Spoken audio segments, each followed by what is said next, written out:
यमुनोत्री धाम यात्रा हिमालय की गोद में स्थित एक बहुत ही पवित्र और धार्मिक स्थल है। ये 4 धाम यात्रा का दूसरा पड़ाव है, जो हिंदू धर्म में महत्वपूर्ण तीर्थ स्थलों में से एक है।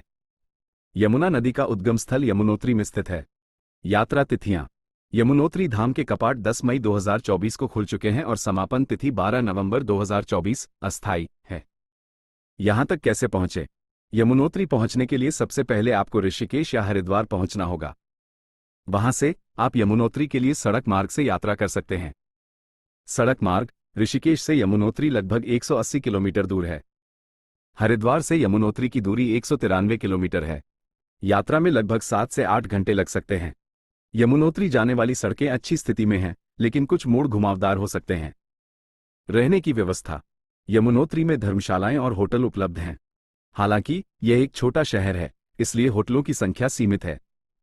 यदि आप यात्रा के पीक सीजन में जा रहे हैं, तो आपको पहले से ही अपना आवास बुक कर लेना चाहिए। क्या लाना है? गर्म कपड़े, भले ही आप गर्मियों में यात्रा कर रहे हों। पहाड़ों में रातें काफी ठंडी हो सकती हैं। ट्रैकिंग के जूते, टॉर्च, धूप का चश्मा, सनस्क्रीन, टोपी, पर्याप्त मात्रा में पानी, वो दवाइयां जो आप नियमित रूप से लेते हैं। यात्रा कार्यक्रम: दिन 1 ऋषिकेश या हरिद्वार पहुंचे। दिन 2 ऋषिकेश या हरिद्वार से यमुनोत्री के लिए यात्रा करें। दिन 3 यमुनोत्री धाम में दर्शन करें। आप सूर्यकुंड के दर्शन कर सकते हैं, जो गर्म पानी का कुंड है। यमुनोत्री मंदिर में पूजा कर सकते हैं और आसपास के क्षेत्रों को देख सकते हैं। दिन 4 यमुनोत्री से वापसी यात्रा शुरू करें। दिन 5 ऋषिकेश या हरिद्वार पहुंचे। यात्रा के दौरान ध्यान देने योग्य बातें: यमुनोत्री धाम ऊंचाई पर स्थित है, इसलिए आपको वहां पहुंचने पर सांस लेने में थोड़ी तकलीफ हो सकती है। अपने आप को आराम दें और धीरे धीरे चलें। पहाड़ों में मौसम अचानक बदल सकता है, इसलिए हमेशा अपने साथ रेनकोट या छाता रखें। यात्रा के दौरान पर्यावरण को साफ रखें और प्लास्टिक का इस्तेमाल कम से कम करें। मुझे आशा है कि यह जानकारी आपकी यमुनोत्री धाम यात्रा को सुखद बनाने में मदद करेगी। चलिए यमुनोत्री यात्रा के बारे में और विस्तृत जानकारी प्राप्त करते हैं। पंजीकरण रजिस्ट्रेशन: इस साल 2024 चारधाम यात्रा के लिए ऑनलाइन पंजीकरण अनिवार्य है। आप उत्तराखंड सरकार की आधिकारिक वेबसाइट ई-सर्विसेज पहचान पत्र और फोटो जैसी जानकारी देनी होगी।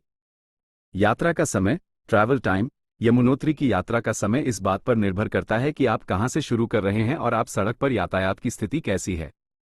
आमतौर पर ऋषिकेश से यमुनोत्री पहुंचने में 7-8 घंटे लगते हैं, जबकि हरिद्वार से 8-9 घंटे लग सकते हैं। दर्शनीय स्थल प्लेसेस टू विजिट: यमुनोत्री में दर्शन करने के लिए मुख्य स्थान है। यमुनोत्री मंदिर यमुनोत्री टेम्पल: यह मंदिर यमुना नदी के सोर्स पर स्थित है। ऐसा माना जाता है कि यहां पूजा करने से मोक्ष की प्राप्ति होती है। सूर्यकुंड: ये कुंड गर्म पानी का प्राकृतिक स्रोत है। माना जाता है कि इसमें स्नान करने से पापों का नाश होता है। जानकी चट्टी: ये यमुनोत्री से लगभग 1.5 किलोमीटर दूर स्थित है। यहां एक गर्म पानी का कुंड और माता सीता को समर्पित एक मंदिर है।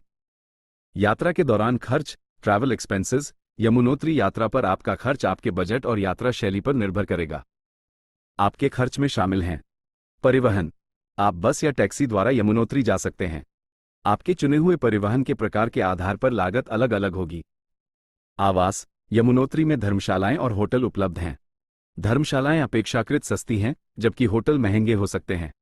भोजन: आप यमुनोत्री में यात्रा के दौरान स्थानीय भोजनालयों में भोजन कर सकते हैं। ये सबसे किफायती विकल्प है। पोर्टर: यदि आपके पास बहुत अधिक सामान है, तो आप यमुनोत्री में सामान ले जाने के लिए पोर्टर किराए पर ले सकते हैं। पूजा का सामान: आप यमुनोत्री में पूजा का सामान खरीद सकते हैं। यात्रा के लिए सुझाव ट्रैवल टिप्स: यमुनोत्री ठंडे स्थान पर स्थित है, इसलिए गर्म कपड़े साथ लाएं। ट्रैकिंग के जूते पहनकर जाएं, क्योंकि मंदिर तक जाने के लिए थोड़ा चढ़ाई करनी पड़ती है। पर्यावरण को साफ रखने के लिए अपने साथ एक पुनः प्रयोज्य पानी की बोतल ले जाएं। ऊंचाई पर होने के कारण सांस लेने में तकलीफ हो सकती है, इसलिए धीरे धीरे चलें और पर्याप्त आराम करें।